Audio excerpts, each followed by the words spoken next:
रासो काव्य परंपरा हिंदी साहित्य की एक विशिष्ट काव्य धारा रही है जो वीर गाथा काल में उत्पन्न होकर के मध्य युग तक चली है। और कहाँ ध्यान में ये रखना, हिंदी साहित्य में।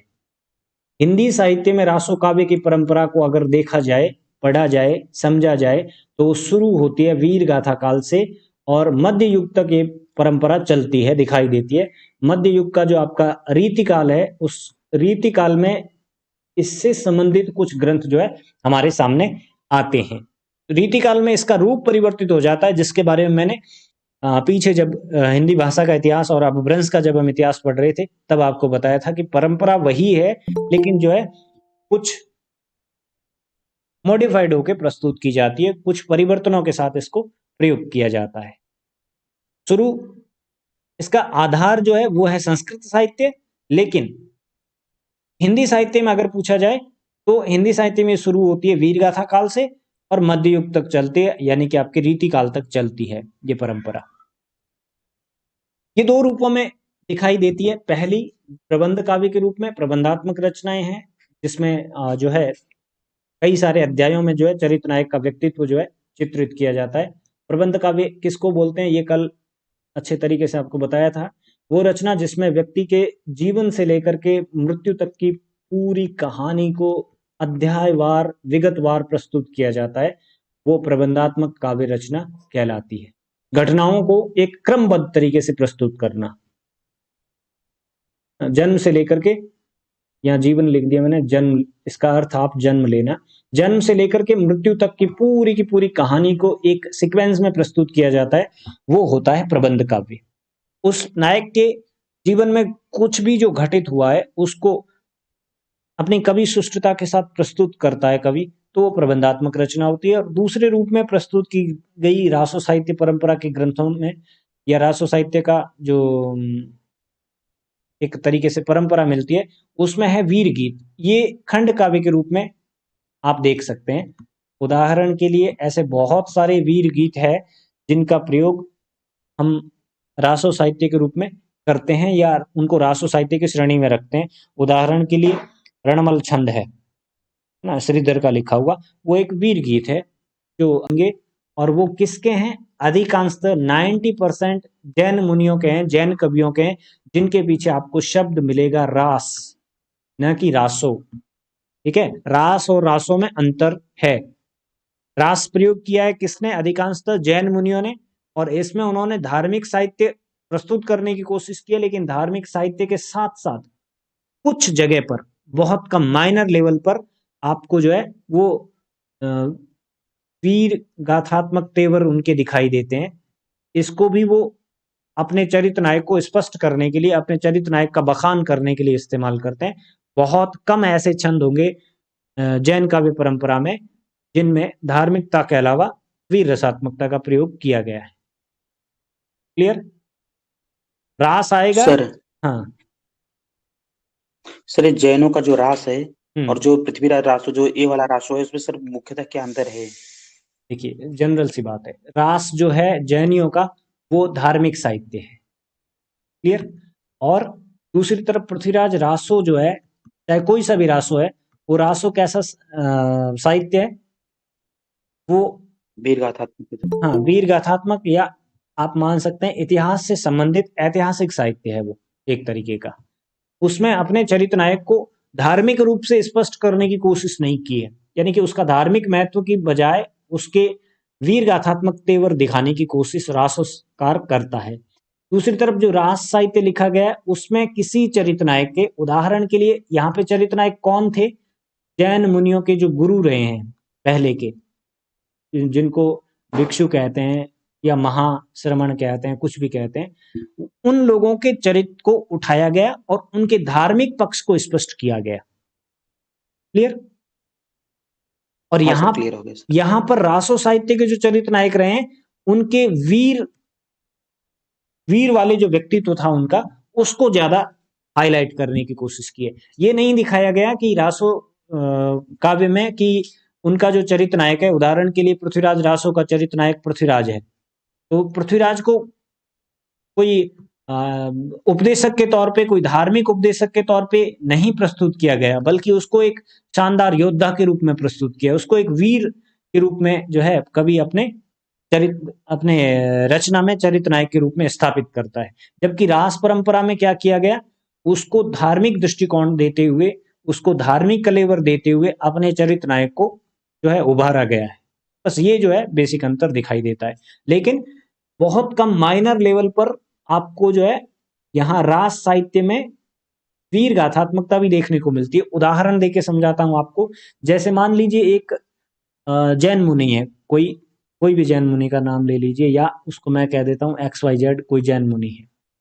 वो उनके धार्मिक साहित्य को या उनके धार्मिक व्याख्यानों को स्पष्ट करने के लिए मान लीजिए वो बताते हैं कि हाथी से एक बार उनका युद्ध हुआ, हाथी पागल था, उसने लड़ाई की, और वो जैन मुनि जो है कई देर तक उसको सहलाता रहा, रोकने की कोशिश करता रहा, लेकिन अंत में जब नहीं रुका तो उसको इस प्रकार से चोटिल किया कि वो उठ ही नहीं सका वापस, और जब उठा तो उसने उससे जैन मुनि से क्षमा याचना की।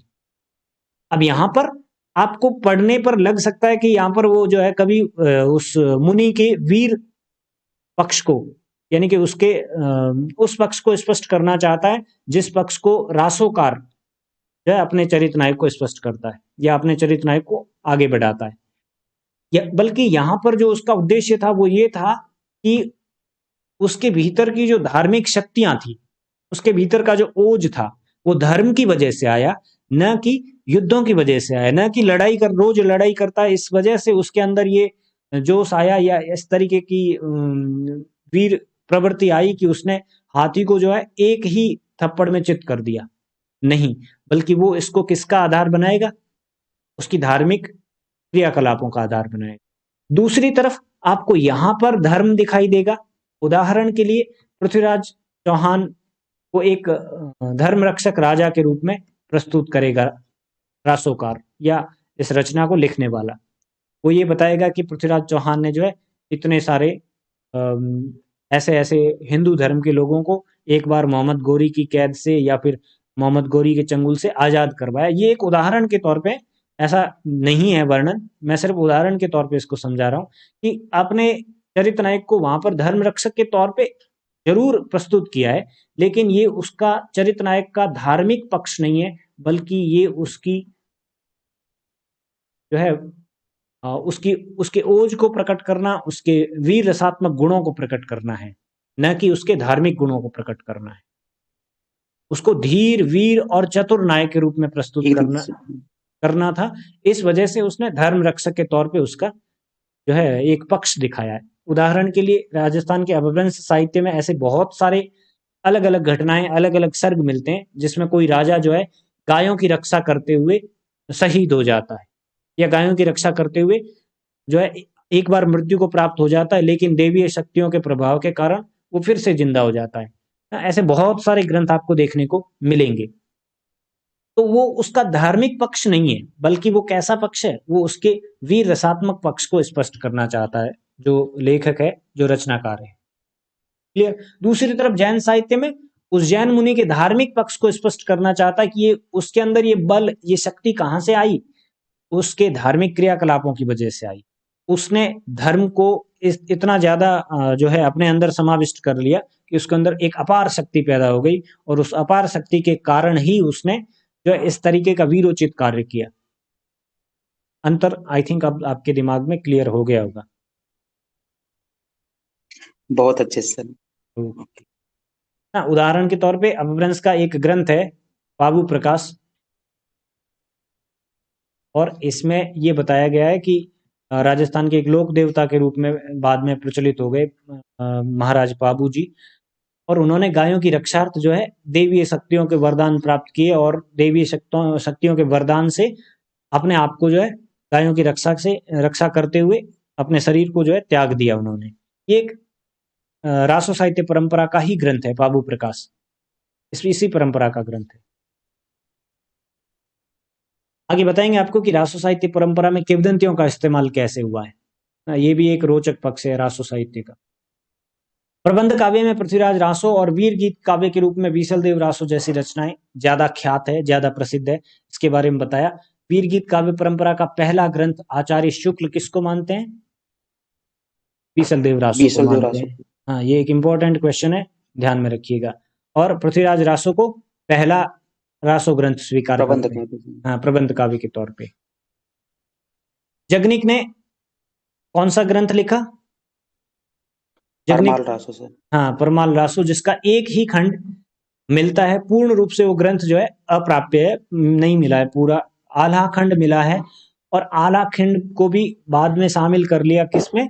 वीर गीत परंपरा का ग्रंथ के रूप में। उसको भी जो है प्रबंध काव्य के रूप में स्वीकार नहीं किया गया, क्योंकि पूर्णता प्राप्त नहीं होता है जगनिक का ये परमाल रासो। क्लियर? उसका सिर्फ आला खंड ही मिलता है। ये भी वीर रसात्मक है। ये परंपरा कैसे आगे बढ़ी वो मैं बता रहा हूँ। ये दो रूपों में शुरू होती है, एक प्रबंध काव्य के रूप में, एक वीर गीत परंपरा के रूप में। वीर गीत परंपरा के रूप में इसको मानना एक मजबूरी हो सकता है, क्योंकि ये रचनाएं पूर्णतः नहीं मिली है। मे भी जब लिखा होगा रचनाकार ने तो उसको एक प्रबंध काव्य के रूप में ही लिखा होगा, या उसकी सृजना जो है उसने प्रबंध काव्य के तौर पर ही की होगी। लेकिन बाद में जो है उसकी पांडुलिपियां नहीं मिलने की वजह से, या फिर उसके उदाहरण नहीं मिलने की वजह से, जो है उनको मजबूरन वीर गीतों की श्रेणी में रखना पड़ रहा होगा। जैसे जगनिक के जो है परमाल रासो को रखा गया है, आल्हा खंड को रखा गया है। पृथ्वीराज रासो और विसल देव रासो को कुछ विद्वान ये मानते हैं कि 16वीं 17वीं शताब्दी की रचना है, और ये भ्रम है। किसकी वजह से? जो है टाइम स्केल अलग तरीके का यूज करने की वजह से, जिसके बारे में पहले हमने बात की है। डॉक्टर माता प्रसाद गुप्त 13वीं 14वीं शताब्दी की रचना मानते हैं। किसको? पृथ्वीराज रासो और विसल देव रासो को। ये भी एक इंपॉर्टेंट मत है। माता प्रसाद गुप्त कब की रचना मानते हैं? पृथ्वीराज रासो विसल देव रासो को 13वीं 14वीं शताब्दी के आसपास की रचनाएं मानते हैं। लेकिन कुछ विद्वान कहते हैं कि बाद की रचनाएं 16वीं 17वीं शताब्दी में इसको लिखा गया है। जबकि पृथ्वीराज चौहान कौन सी शताब्दी में वर्तमान थे? सर 13वीं शताब्दी, सर 12वीं 13वीं शताब्दी में। 12वीं शताब्दी, 1191 92 में कहते हैं कि उनका अंतिम युद्ध हुआ था। किसके साथ? गौरी के साथ में, और उनको काबुल ले गया था वो, ऐसा कहानी में जिक्र है। तो टाइम स्केल नहीं मैच करने की वजह से कुछ लोग कहते हैं कि जाली ग्रंथ है, कुछ लोग कहते हैं ये जो है ऐतिहासिकता को सिद्ध ही नहीं कर पाए। कुछ लोग कहते हैं कि बाद में लिखे गए ग्रंथ है, कहानी उस समय की इस्तेमाल की गई है 1191-92 की, लेकिन लिखे गए बहुत बाद में। जैसे उदाहरण के लिए मैं गांधी जी के जीवन पर आज कोई उपन्यास लिखूं आज बैठकर, तो इसका मतलब ये नहीं कि मैं गांधी जी का समकालीन रहा हूं। इसका मतलब ये हो गया कि मैंने कथानक को उठाया है इतिहास से, और उसमें जो है अपनी काव्य प्रतिभा का या फिर अपनी कहानी कला का प्रयोग करते हुए इसको मैंने आज के समय में, आज के संदर्भों में देखते हुए लिखा है। तो मे भी ऐसा हो भी सकता है। लेकिन जो सूत्र मिलते हैं उस हिसाब से पृथ्वीराज चौहान और उनका दरबारी कवि, जो उनका एक अभिन्न मित्र भी रहा है आपका चंद बरदाई, वो दोनों एक ही साथ जन्मे, एक ही साथ मरे, मतलब एक ही दिन उनका जन्म हुआ है, बर्थडे सेम है उनका, और डेथ डे भी सेम है उनका। तो ये जो एक जनश्रुति के रूप में प्रचलित है, वो कोई बिल्कुल 100% तो झूठ हो नहीं सकती है। कुछ हो सकता है कि उसमें हेरफेर हो या झूठ हो सकता है थोड़ा बहुत। बस सिर्फ और सिर्फ सबसे बड़ा जो अंतर है ना, वो ये कि टाइम स्केल का जिस तरीके से चंद बरदाई इस्तेमाल करते हैं, उस हिसाब से वो ग्रंथ जाली साबित होता है। अपभ्रंश में भी आपको ऐसे बहुत सारे ग्रंथ मिलते हैं। मुंजरास, जिसका कवि कौन है वो अज्ञात है। संदेश रासक, जिसका रचनाकार बताइए कौन है? मैंने कई बार बताया है, संदेश रासक के रचना अब्दुल रहमान। अब्दुल रहमान। अब्दुल रहमान से। और इससे कंफ्यूज मत होना, अब्दुल रहमान का जो अपभ्रंश का नाम है ना, वो अब्दुल रहमान नहीं है, उसको तो हम अब्दुल रहमान बना दिए हैं बाद में। एक्चुअली अपभ्रंश, हाँ, अद्दहमाण इनका नाम है, जो अपभ्रंश के काव्य में इस्तेमाल होता है। संदेश रासक के नीचे जो नाम देखे ना आप, वो अद्दहमाण ही होगा, अब्दुल रहमान नहीं होगा। ये हमने जो है आधुनिक हिंदी के प्रभाव से इसको अद्दहमाण को अब्दुल रहमान बना दिया है। ये दो रचनाएं ऐसी हैं जो अपभ्रंश की हैं। इसमें से एक के कवि तो अज्ञात है, दूसरे के अद्दहमाण है या अब्दुल रहमान है। संदेश रासक, मुंजरास अनुपलब्ध है। केवल हेमचंद्र के सिद्ध हेम व्याकरण ग्रंथ में और मेरुतुंग के प्रबंध चिंतामणि, ये इन ग्रंथों के रचनाकारों को भी याद रखिएगा। डीएसएसबी और केवीएस में पूछे जाते हैं कि प्रबंध चिंतामणि के रचनाकार कौन है? मेरुतुंग है। इन रचनाओं में उदाहरण के रूप में कुछ छंद जो है वो इस्तेमाल किए हुए मिलते हैं, और वहां पे वो कोट करते हैं कि ये छंद किस ग्रंथ के? मुंजरास के। इसका मतलब ये ग्रंथ था और इसके रचनाकार कोई न कोई रहे हैं। ठीक है। सिद्ध हेम व्याकरण हेमचंद्र का ग्रंथ है, सिद्ध हेम जो कि एक व्याकरण ग्रंथ है, और मेरुतुंग का प्रबंध चिंतामणि ग्रंथ। इन दोनों ग्रंथों में जो है उदाहरण के तौर पे कुछ छंदों का इस्तेमाल किया गया है, और वो ये साबित करते हैं, लिखते हैं कि ये ग्रंथ कौन सा है जिससे हमने ये उदाहरण लिए। वो ग्रंथ है मुंजरास। ठीक है, उसका सिर्फ ग्रंथ का नाम दिया है, ग्रंथ नहीं मिला है, और कवि कौन है ये वो लोग भी नहीं बता पाते हैं, और इस वजह से इसका कवि जो है अज्ञात की श्रेणी में रखा गया है। ये भी रासो साहित्य की परंपरा के ही ग्रंथ है, इसमें भी वही परंपरा इस्तेमाल की गई जो रासोकारों ने इस्तेमाल की बाद में। डॉक्टर माता प्रसाद गुप्त, ये जिन लोगों को कोट कर रहा हूं ना उनको याद रखिएगा, ये मोस्ट इंपॉर्टेंट जो है ना क्वेश्चन है एक तरीके से। माता प्रसाद गुप्त मुंजरास की रचना लगभग 1054 विक्रमी और 1197 विक्रमी के बीच मान। क्यों? क्योंकि राजा मुंज जो है उनका समय 1007 विक्रमी से 1054 विक्रमी तक का है, इसलिए माता प्रसाद गुप्त मानते हैं कि रचना का कालखंड जो है वो लगभग ये रहा होगा, शायद संभवतः, क्योंकि मुंज के काल के बाद की घटना वहां से शुरू होती है मुंजरास में। और कवि जो है वो ये बताता है कि मुंज का व्यक्तित्व, मुंज का जीवन जो था वो कैसे आने वाले राजाओं के लिए जो है एक प्रेरणा का स्रोत हो सकता है, या फिर मोटिवेट कर सकता है उनको, है ना, कि कैसे वो एक धर्म रक्षक राजा के तौर पे, गौ रक्षक राजा के तौर पे जो है उसका व्यक्तित्व दिखाई देता है। तो बाद की चीज है, इसलिए जो है माता प्रसाद गुप्त क्या मानते हैं कि रचना संभवतः 1054 विक्रमी के बाद लिखी गई है, क्योंकि मुंज का जो समय रहा है वो 1007 विक्रम से लेकर के 1054 विक्रम संवत तक का है। तो 1054 के बाद ही ये रचना लिखी गई है, ऐसा इसकी भाषा से मालूम होता है। ये बात कौन कहते हैं? माता प्रसाद गुप्त कहते हैं। संदेश रासक को कुछ विद्वान कहते हैं कि 1207 विक्रमी की रचना है। पृथ्वीराज रासों की तरह मुंज रास और संदेश रास भी कैसी रचनाएं हैं? प्रबंध रचनाएं हैं। मुंज रास मिलती ही नहीं है, लेकिन उसमें जिस शैली का इस्तेमाल किया गया है, छंद मिलते हैं उसके, पूर्णतः रचना नहीं मिलती है लेकिन छंद मिलते हैं, उस आधार पे उदाहरण के तौर पे मिलते हैं छंद, उसकी भी कोई पांडुलिपि नहीं मिली है। जैसे इस बात को और क्लियर कर दूं कि आल्हा खंड के तो कुछ है ना पांडुलिपि के रूप में कुछ छंद मिले हैं, और मुंज रास का कुछ भी नहीं मिला है पांडुलिपि के तौर पे। पांडुलिपि का अर्थ क्या हो गया? जिस किताब को कवि ने खुद लिखा है उस किताब के तौर पे नहीं मिला है कुछ भी, उसका ओरिजिनल जो डॉक्यूमेंट है वो नहीं मिलता है, कुछ भी एक छंद भी नहीं मिला मुंजरास का, बस उसके अलग अलग उदाहरण मिले। जब उदाहरणों को जोड़ा गया तो उससे पता चलता है कि इसकी जो रचना है वो कवि ने कैसी की है? प्रबंध के रूप में की है। अलग अलग अध्यायों के तौर पे, अलग अलग घटनाओं के तौर पे उसको इस्तेमाल किया है, और एक व्यक्ति की, राजा मुंज के जीवन की जो है शुरुआत से लेकर के अंतिम समय तक का वर्णन जो है अलग अलग संबंधों में किया है। इस हिसाब से साबित होता है कि मुंज रास एक प्रबंध रचना है और संदेश रासक भी एक प्रबंध रचना है। और संदेश रासक को रचनाकार जो है, विद्वान जो है वो मानते हैं 1207 विक्रमी संवत की रचना, और मुंज रास को मानते हैं कि वो लगभग 1054 विक्रमी के बाद की रचना है, क्योंकि 1054 विक्रमी तक तो राजा मुंज का समय है, 1007 से लगा के 1054 विक्रमी तक। क्लियर? गुर्जर साहित्य में भी, गुर्जर साहित्य का अर्थ क्या है यहाँ पर? जो राजस्थान और गुजरात की सीमाओं पर, या आप कह सकते हैं राजस्थान और गुजरात के संधि स्थल के जो राजा रहे हैं, रजवाड़े रहे हैं, वस्तुतः वो राजपुताना से प्रेरित रहे हैं, और यहाँ के दरबारों में भी रासो साहित्य लिखा गया, दरबारी साहित्य लिखा गया। तो गुर्जर साहित्य में भी लिखी गई रासो रचनाएं आकार में छोटी है। आकार में छोटी होने की वजह क्या है?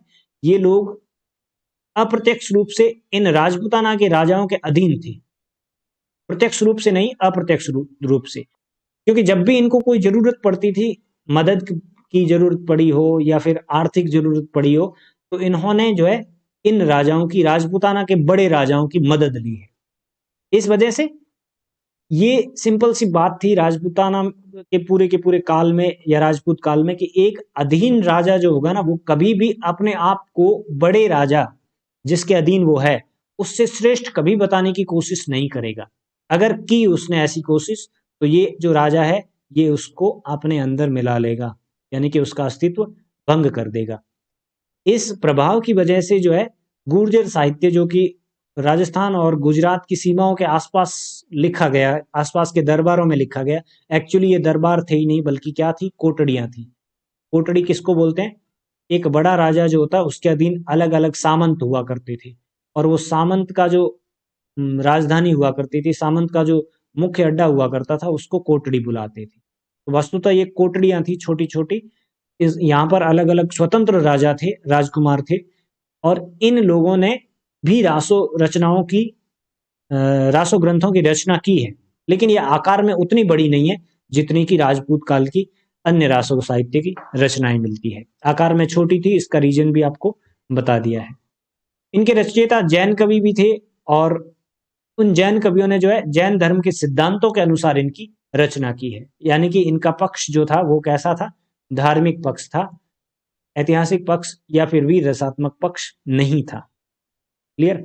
सर्वप्रथम तालिबद्ध सूर्य की भरतेश्वर बाहुबली रास और वद्दी रास जैसी रचनाएं उपलब्ध होती है। भरतेश्वर बाहुबली रास राज सत्ता के लिए हुआ भरतेश्वर और बाहुबली के संघर्ष को दिखाता है, जो जैन तीर्थंकर स्वामी ऋषभदेव के पुत्र थे। का मतलब क्या है? युद्ध का वर्णन तो है यहाँ पर, लेकिन ये युद्ध जो है प्रेरित है किससे? धर्म से प्रेरित है। ये युद्ध धर्म युद्ध के तौर पे या फिर जो है धार्मिक पक्ष को ध्यान में रखते हुए ये युद्ध लड़ा गया, न कि राजसत्ता या फिर न कि जो है पूर्णतः ऐतिहासिक तथ्यों को ध्यान में रखते हुए लड़ा गया। क्लियर? जो राजपूत राजाओं के मध्य युद्ध हुए वो राजसत्ता को प्राप्त करने के लिए हुए, या फिर जर जमीन और जोरू को ध्यान में रखकर किए गए युद्ध थे। यहां पर जो है उसका आधार धार्मिक था। इसकी रचना वीर रस में हुई है, और ये भी तर्क आपको थोड़ी देर पहले बताया था कि कुछ मात्रा में वीर रसात्मक साहित्य जैन कवियों द्वारा लिखा गया है। 20% के आसपास जो है वो है, लगभग। बुद्धिरास शांत रस में लिखा गया एक उपदेश परक ग्रंथ है, जिसका आधार भी क्या है? धार्मिक है, न कि वीर रसात्मक। इस रस में भरतेश्वर बाहुबली रास में वीर रस का प्रयोग किया गया है, लेकिन उसका आधार क्या है? धार्मिक है। तो आपको भी दिमाग में